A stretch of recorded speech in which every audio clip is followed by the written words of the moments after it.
So starting out today, we got to go with the breaking news of the season or the off season so far. Is after 18 years. First off, I didn't realize the Ravens only had 3 coaches. I should have. That makes sense. But I didn't realize like how long. I don't even know who the fuck the first nigga is. Like his name is totally blank. But like Brian Billick was there for over a decade, and then it's just been Harbaugh ever since. So like, because everybody also only really ever talks about the Steelers of like, oh, they've only had 3 coaches since fucking the 70s, and I'm like, the Ravens only have 3 and existed since what 96 is the first year. Yeah. Like that's some crazy fucking consistency for head coaches. But John Harbaugh was agreed to mutually part ways, which is the respectful way which he deserves. Of like, all right, bro, you got to get out the building.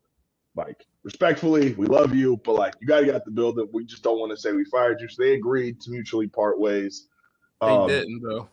They didn't though. He got fired. He definitely and the owner came out and said he got fired. Like they did. That was not. They showed him respect by trying to say it was mutual. That's the first. They didn't even say it was mutual. The graphic I saw was an agreed to mutually part ways. Jordan Schultz said it was mutual. And after that came out, niggas, the Ravens said like no, like he was fired. Was like, I mean, it could be mutual though. Like, yeah, you fired, and it's like, all right, let me grab my shit. Like, like that's mutual. It's like, hey, we on the same page with it. Is that because it's staying on their off season? Is that fired on your day off? No, and it wasn't. To Will's point. To Will's point, it wasn't that either because they ain't even let him tell his staff. They said, damn. They said he fired, and that was it. Niggas just said, yeah. Niggas said, get up out of here. I'm gonna let you take the lead on this because obviously when we talked on Monday, you've been kind of pushing this of like it's time, like respectfully, and you were of the belief they were just gonna keep him because it just felt like all right, they're gonna run him back, maybe make some changes at coordinator. How do you feel now? We are essentially 48 hours since the news dropped. How are you taking now your team looking for its 4th head coach in franchise history? 1, that's not how math works. 2. Wait, what you mean that ain't how math works? The 48 hours is the 4th head coach. If he got fired yesterday, Justin, and it's today, how is that 48 hours? He got fired Monday, didn't he? It's Wednesday. He got fired on a Tuesday. Oh, he got fired. I think this thing got fired on Monday. I thought this thing got fired on Monday. My bad. He had 24 hours. Now, you're right. That's how math works. All right, 24 hours. My bad. So I have a lot of different thoughts about it. Nothing disrespectful though. I got nothing but love for John Harbaugh. It was just was time for him to it was time for a change. John Harbaugh became the coach in 2008. In those first 5 years, he beat Bill Belichick 3 times. And in those 5 years, he beat him 3 times. And what was that? 4 play? No, he beat him twice. He beat him twice in 3 playoff meetings. Math was a little bit off. He beat him twice in 3 playoff meetings in his first 5 seasons. He went to the AFC Championship game with a rookie quarterback in his rookie year as a head coach. He has a really good underrated coaching tree when you think about Wayne Martindale was at Michigan. I believe last year Wink was at Michigan, and the year before that, Jesse was there the year before that. Wink was at Michigan. He's still a beloved coach around the league. He had success after he left the Ravens with the Giants when the last time they made the playoffs. He went to 3 AFC Championship games in his first 5 years. He won the Super Bowl in year 5, and I think because now that a lot of time has passed, I'm older. I like those first 5 years a very like a crazy run to go to 3 conference championship games in 5 years. He won the Super Bowl in his 5th season as a head coach.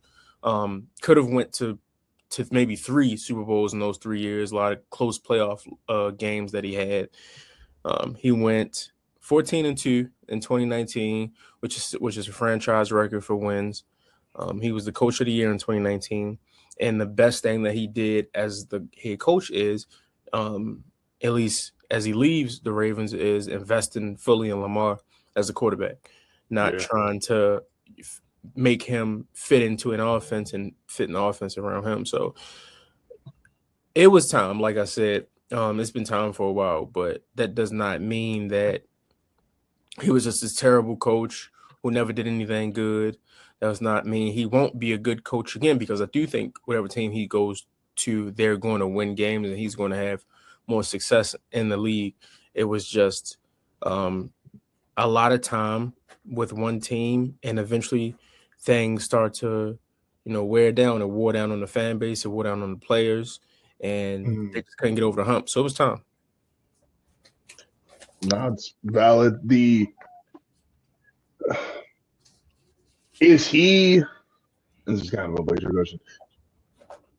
Do you have any fear that the next coach, like the grass is greener, basically, or it's better the grass that you know? Kind of like trying to blank on the expression. Like, is a chance the next coach you get is going to be worse than John Harbaugh? It's the devil, Devil, there we go. Devil grass. They see that's because that shit. They got the devil's lettuce. My mother-in-law was going off about weed like a week ago, so that's why I'm getting fucked up. The devil, you think there's a chance, like the reality is the next coach you get is not going to be as good or as successful as John Harbaugh was. Do she know who her daughter is? Man, look, we don't talk about it. Don't talk about it. All right. So that's why we just let her go off, and then we just kind of look to the side. It's like, whoever the next coach is, like they are going to be starting off at the front line, because you'll have an MVP quarterback at the helm of the offense, and a defensive player of the year caliber guy, a all-world caliber guy in Kyle Hamilton on the defense. So you have those two there, and then it's just about kind of working around everything else. This is a team that needs a lot of work. The offensive line interior is not stable because they have to re-sign Tyler Linderbaum because they couldn't pick up his fifth-year option for a weird financial reason that the NFL has to fix. The guard spots are not good, and those have to be addressed. Offensively, outside of the trenches, you got to figure out the receivers. Zay Flowers balled at the end of the year, and he's going to be there, but he also has to get paid, and it's like, how much do you want to pay Zay Flowers? You just need to kind of fill out that wide receiver room. All of your tight ends were going to be free agents. You extended Mark Andrews. You'll wonder if that was the right thing to do, but that remains to be seen. Isaiah Likely's a free agent. Charlie Cole is a free agent, so you got to figure that out. It's a lot of moving pieces on the offense that got to be figured out. And then defensively, like, there's guys there, but there's also a lot missing. The linebacker spot next to Roquan is kind of weird. And what do you want to do with Roquan? Like, he's clearly regressed over the last few years as he's aged in the linebacker position, which is natural. Like, everybody can't be fucking Fred Warner. So that happens. And then, you got Nate Wiggins on the outside, but outside of that, like, what is your cornerback room? Like, Marlon was not good this year. He just wasn't. Still top 10 on Madden. Fucking Madden. But the cornerback 3 spot, what does that look like? You can kind of always work through that through the draft or be a free agency, but like, you don't know. You got Malachi Starks, which is really good, a really good young safety who you can develop, but are you going to re-sign Darius Washington? Will you not? What does that look like? Like, Justin Madubuike, Nnamdi Madubuike will never play. Like, he's not going to play again. He's just not. Like, the neck injury is. Is that like career ending? Yeah, he's not coming back. Like, people can keep the optimism about it, and you hope he can, but I'm not expecting him to play again. Like, I'm just like, he has not been around. No one's seen him or heard from him or nothing. Like, I don't think he's going to play again. So you got to figure that out.